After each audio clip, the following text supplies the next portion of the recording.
Bilang! Palakpakan nyo, tuloy-tuloy palakpak! Palakpak naman! Tumitigil yan eh, tumitigil kapag hindi tuloy-tuloy palakpak. Yan, napakaganda ni Miss Kate. Grabe, oh. Para ako natutunaw na ice cream. Oh, Magandang gabi po! magandang gabi po. Kamusta kayo? Ma'am, alam mo actually, kayo na pa kami ni partner Rap Placido nagsasalita dito. Wala po kasing ganda ng ngiti nila ngayon na nakita ka. Wow! Paano yung masasabing mga bias to mga to? Yan, ang supporter si Vicky Sara Yan! hindi bayaran. Yan, tama. Sigurado yan. At talagang nagmamahal sa bayan. Di po ba? Maraming salamat po sa pagdating dito. Nandito po ako para suportahan si VP Sara at si Attorney Lopez dahil ako po ay isang babae din na naging biktima ng bullying, harassment ng administrasyon. And katulad din po ng nakararami dyan na ibang biktima is hindi ho kami bayaran. At nagsasalita ho kami dito, katulad ko, isa ho ako doon, na sinalang ko ang aking buhay at buhay ng aking pamilya. Naway, magpatuloy po tayong sumuporta kasi karapatan po natin na ipaglaban ang ating karapatang pangtao. At ako po, ang hinihiling ko lang din po sa inyong lahat is huwag niyo ho lang ding lahatin ang kapulisan at kasundaluhan na masama silang lahat. Hindi po.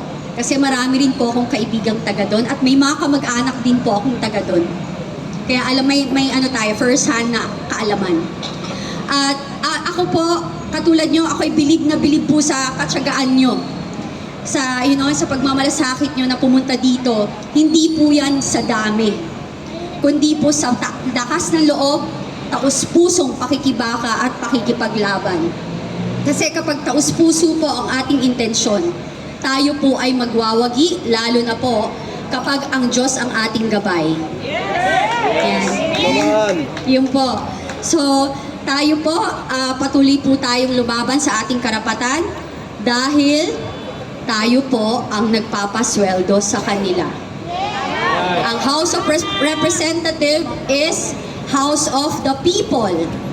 Ang taxes po natin ang nagbabayad sa kanila. Wala po ditong kung sino yung mas mataas, kung sino yung nakaposisyon, hindi po ganon. Dito po, dapat po ang loyalty nila is pro-people. Dapat po ang kanilang katapatan is para sa bayan, hindi po para sa kanilang mga pansariling bulsa. So, ako po, maraming salamat po sa inyong lahat ulit at magpatuloy po tayong lumaban.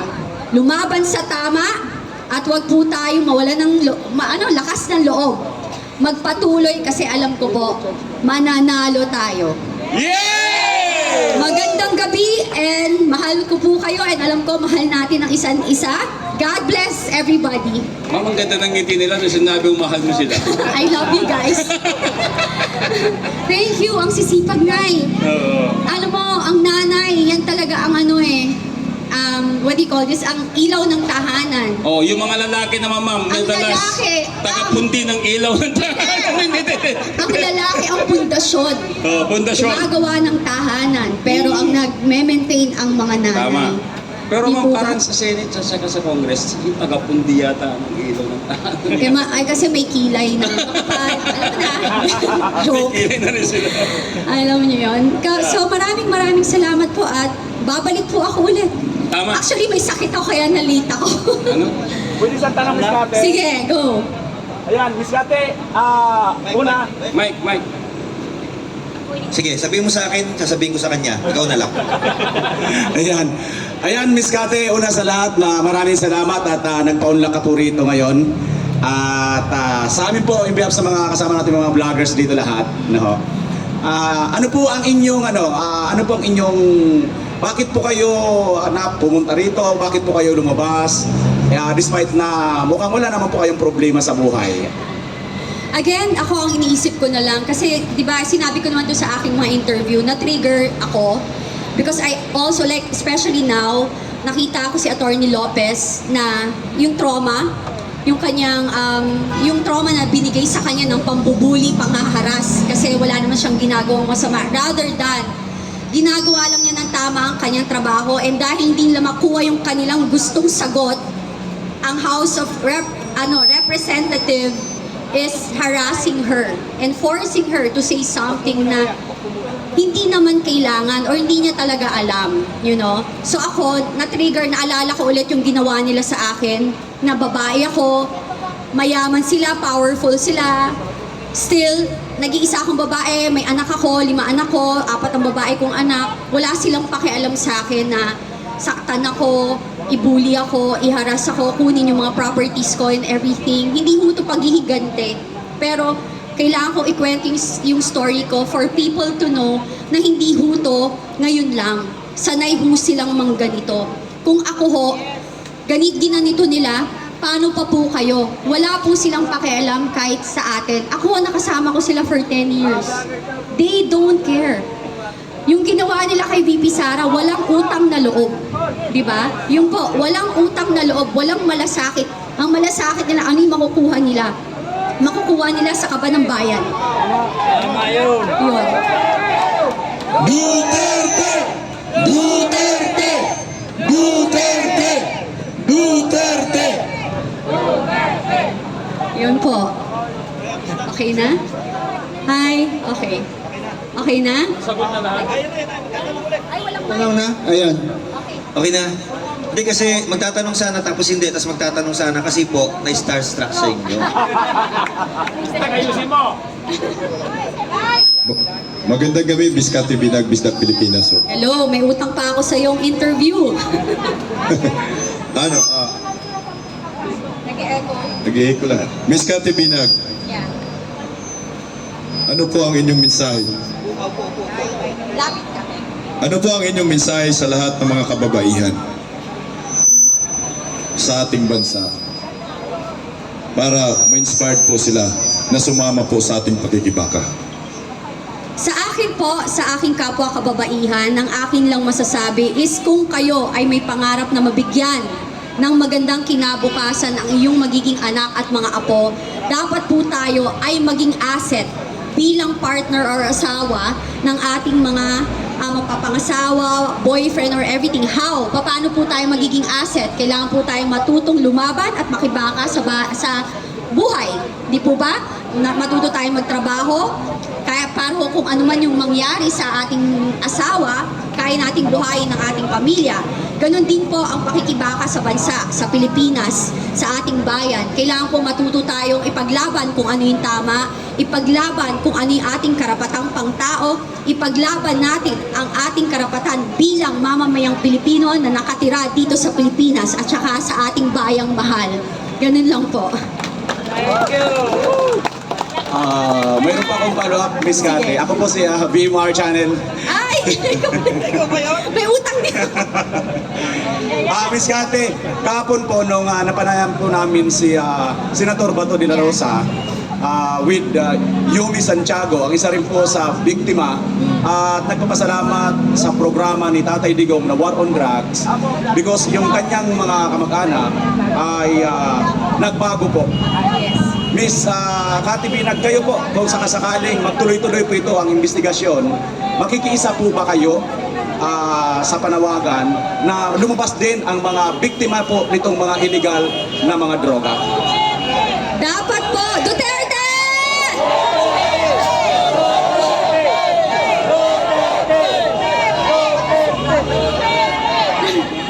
Nakakatuwa.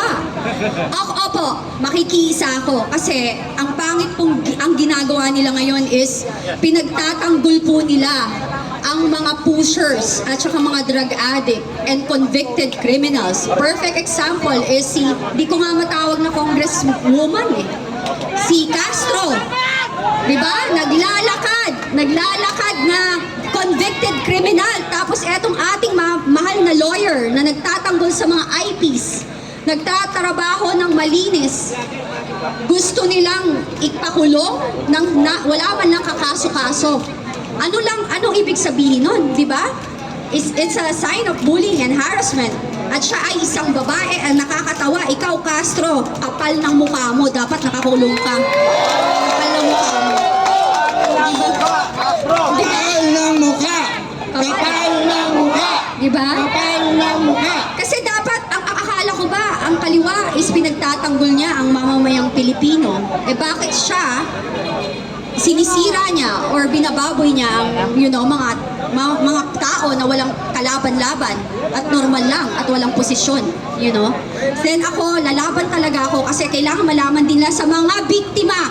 Ako naman, naniniwala ako na ang mga pushers and addict pwedeng magbago.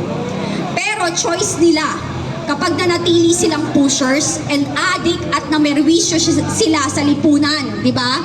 Kaya maraming namatay, na rape ng addict, pusher, na, maraming pinagbentahan ng droga, kaya kumalat ang addict. Alam ko mahirap ang buhay, pero choice po natin pumili na magkaroon ng trabaho na matino at maayos.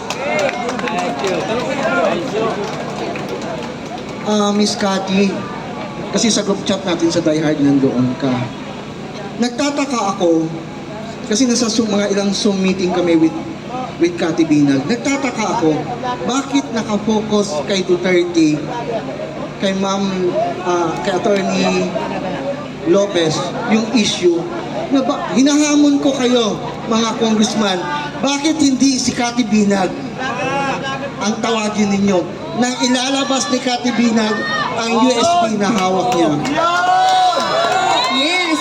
Ilabas na yan! Dapat yun ang tanong kasi kilala ko si Martin. Kaya nga kinagulat ko yung kanyang pagbabago. Alam niyo ho, eto, ang pagkakakilala ko kay Martin, ang bait. Wala na now.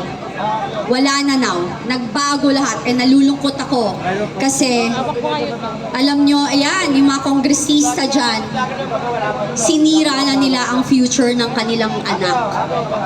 Hindi lang sila. Yung future ng kanilang anak, dadalhin ng kanilang anak yung ginagawa nila ngayon. Kala nila okay sila ngayon. Ilang taon lang ba tayo nabubuhay? Bukas makalawa, hindi nga natin alam di ba? So, yung protection nila is habang nakaposisyon sila. Hanggang kailan yan? Di po ba? And lahat sa politics, sa politika, lahat ho ay temporary lamang. Wala hong permanente. And sa ginawa nila, sinira nila yung kanilang pagkatao. Dapat naway, lalo yung matatanda dyan. Wag na tayo magpaka-plastic dito. Alam nyo, total si Abante ginagamit niya ang Panginoon. Nakikita ng Diyos lahat kung ano ang katotohanan. Yung nangyayari ng masasama ngayon, sa totoo lang, kagustuhan mo ni Lord to. Para po makita talaga natin kung ano yung totoong nangyayari sa ating bansa. Mataas na bilihin, bagyo, yung flood control projects. Alam mo, eto pa, kine-question nila ang confidential fund. Lahat ng politician ay nagtatrabaho sa gobyerno ay may confidential fund. So ang hamon ko sa Quadcom, buksan natin ang libro ng lahat.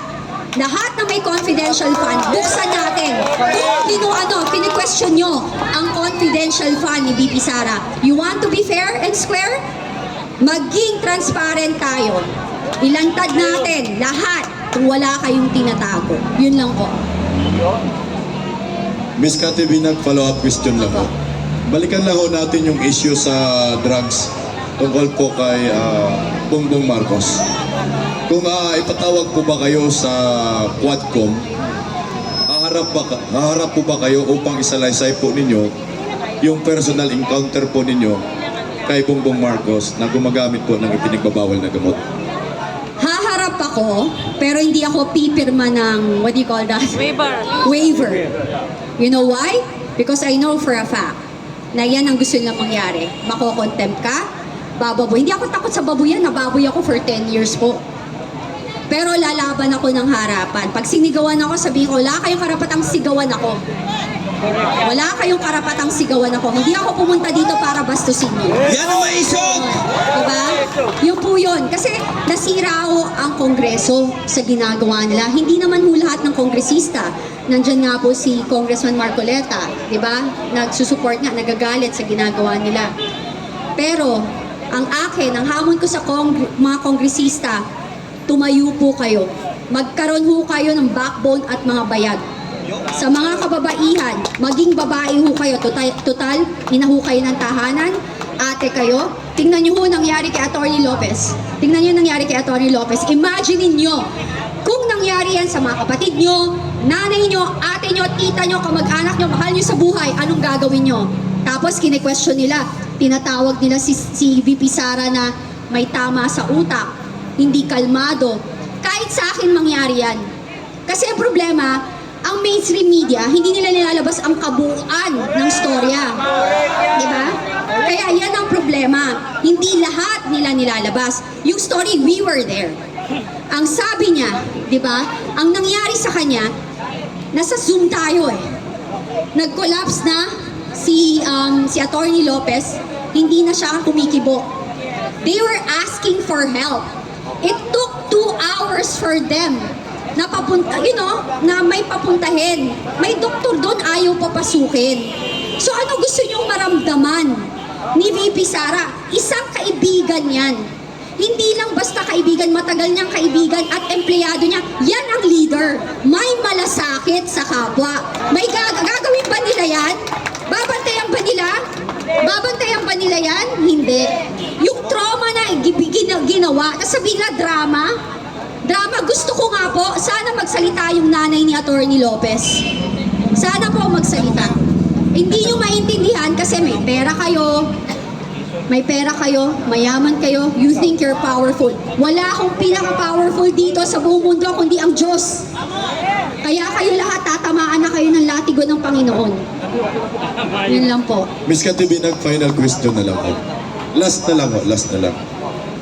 Nung na-interview po kayo ni Maharlika, ang sinabi nyo ho, na meron kayong hawak na USB kung saan ikwento mo lahat yung pagkakilala at pagsasama ninyo ng dati ninyong boyfriend.